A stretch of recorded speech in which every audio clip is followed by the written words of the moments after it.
مراجعة أول 3 حلقات من مسلسل غاوي، وحقيقي يا جماعة المسلسل فيه كمية سلبيات غير عادية وكتير جدًا أكتر من إيجابياته بكتير، بكتير يعني.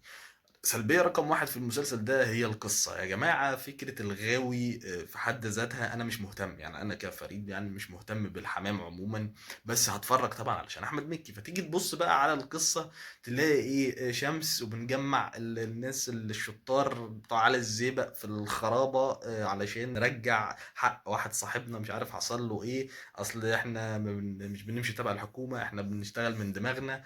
وبعد كده طبعا بنتحط في موقف كبير جدا، وخدنا الشنطه وخدنا الساعه، وبعد ما خدنا الشنطه وخدنا الساعه الراجل جه طلع جامد جدا وحط علينا وعايزنا اكلاشيهات.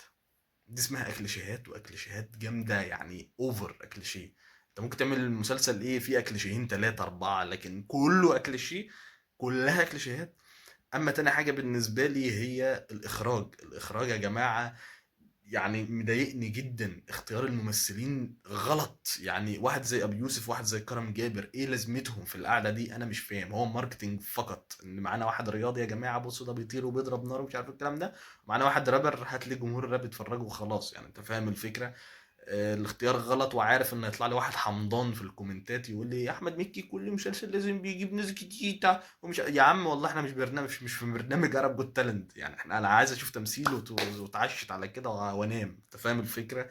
فانا بصراحه بالنسبه لي اختيار الممثلين كله على الله ان شاء الله، يعني انت فاهم الفكره. اما بالنسبه للتمثيل يعني حتى الممثلين اللي واخده ادوار ما اشتغلتش عليها ب 3 جنيه وربع، يعني الكلام كله تسميع، فاهم انت. الكتابه برضو ظلماهم، ان الكتابه مطلعهم سطحيين جدا، يعني انت فاهم الفكره. ويا جماعه بيرجعوا الناس والشطار وعلي الجيبه والكلام ده، مش مهم تعرف انت مين ولا ابن مين ولا ابن خالة مين ولا انت ايه دنيتك ولا انت ايه سوابقك الاجرام، لا مفيش. هو سحس معانا جاي في العركه دي، انت فاهم الفكره. تقبل سحس، انت بقى عليك انك ترسم لسحس في خيالك ايه الماضي بتاعه. وبصراحه برضه في الكتابه يا جدعان في حاجه بشعه مضايقاني، انا اسف ان انا بتكلم عن الكتابه كتير.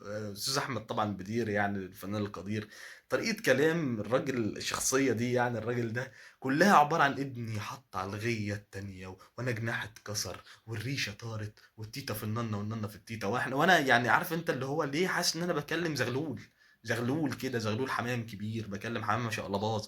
انا مش مهتم، انا مش هكمل المسلسل ده يا جماعة. لو انت هتكمل المسلسل يا ريت تكتب لي في الكومنتات ليه، وناقشني اذا كنت مختلف او متفق معايا في اي حاجة، وتابعني بنزل محتوى يومي عن التمثيل. وسلام.